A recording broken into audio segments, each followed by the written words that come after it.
if A is an element of the group G such that order of A equals to n equals to 2m, then which of the following is also the order of n। यहाँ पर एक element A दे रखा है जो G में belong करता है और उसका ऑर्डर दे रखा है यहाँ पर n, और ये जो n है यहाँ पर 2m से रिप्रेजेंट किया गया है। ये इंप्लाई करता है कि ऑर्डर ऑफ A आपका इवन है। आपसे पूछा गया है कि किस एलिमेंट का ऑर्डर इस ए के एलिमेंट के बराबर हो जाएगा।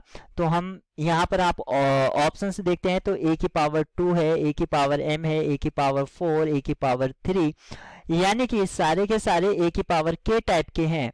तो हमने एक एलिमेंट मान लिया है जो ए की पावर k है। इस ए की पावर k का जो ऑर्डर है ये किसके बराबर होगा, ऑर्डर ऑफ ए के, और ऑर्डर ऑफ ए आपका 2m है। और हम जानते हैं एक रिजल्ट के थ्रू कि ऑर्डर ऑफ ए की पावर k ये इक्वल होता है order of a divided by GCD of k with order of a. अगर हम इस फॉर्मूले का यूज करते हैं तो मैं यहां पर इसको लिख देता हूं, GCD of k with a, k and a. तो अब हमें जो इसको मैंने इक्वेशन 1 बोल दिया है, यहां से हमें फाइनली क्या मिलता है, ऑर्डर ऑफ ए जो कि हमारा इक्वल्स है 2m के बराबर divided by GCD of k and order of a equals to 2m। 2m से 2m कैंसिल आउट हो जाएगा। यहां से इंप्लाई होगा कि k और ऑर्डर ऑफ a का जीसीडी 1 है।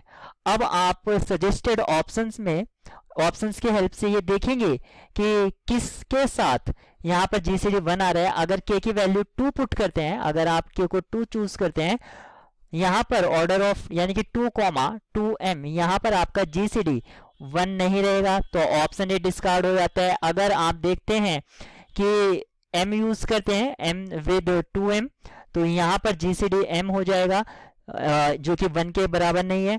अगर आप 4 देखते हैं तो 4,2m, यहाँ पर जीसीडी आपका 2 हो जाएगा, तो ये भी आपका 1 के इक्वल नहीं है, not equals to 1। Option D ही हमारे लिए करेक्ट होगा क्योंकि 3 और 2m यहाँ पर एक तरह से प्राइम फॉर्म होंगे और इनका जीसीडी 1 आ जाएगा, इसलिए आपका ऑप्शन डी यहाँ पर करेक्ट है।